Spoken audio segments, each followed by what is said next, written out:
રાજ્યના નાણામંત્રી દ્વારા બજેટમાં સુરેન્દ્રનગર દૂધરેજ વઢવાણની સંયુક્ત પાલિકાને મહાનગરપાલિકા તરીકે જાહેર કરવામાં આવી છે। સમગ્ર રાજ્યમાં 8 નગરપાલિકા સાથે સુરેન્દ્રનગર નગરપાલિકાને પણ મહાનગરપાલિકા તરીકે જાહેરાત કરાઈ છે। ત્યારે સુરેન્દ્રનગર અને વઢવાણ શહેરી વિસ્તાર સહિત આસપાસના ગામોમાં લોકોને મળતી સુવિધામાં વધારો કરવામાં આવશે।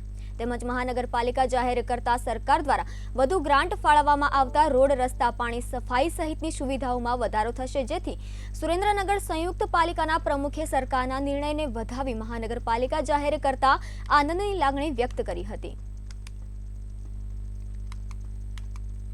ગુજરાત સરકાર દ્વારા આજે 8 મહાનગરપાલિકાની જાહેરાત થઈ છે। એમાં સુરેન્દ્રનગર દૂધરેજ વઢવાણ નગરપાલિકાને પણ મહાનગરપાલિકા બનાવવા માટે આજે જાહેરાત થઈ છે। એનાથી આ વિચારને અમે આવકારીએ છીએ, કારણ કે આ નિર્ણયથી સુરેન્દ્રનગરને ખૂબ ફાયદો થશે। ઘણા વર્ષોથી સુરેન્દ્રનગર માટે મહાનગરપાલિકાની લોકો રાહ જોઈ રહ્યા હતા। એ સુવર્ણ દિવસ આજે આવ્યો છે।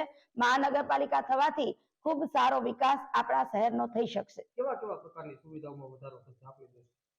હું એવું માનું છું કે સુરેન્દ્રનગરની અંદર વિસ્તારનો વધારો થતા સાથે સાથે અહીંયા કમિશનર શ્રી આવશે અને ઘણા ફરવાલાયક સ્થળો, સ્વચ્છતા, દરેક રીતે આપણે ડેવલપમેન્ટ વધારે કરી શકશું, કારણ કે ગ્રાન્ટ વધારે મળે।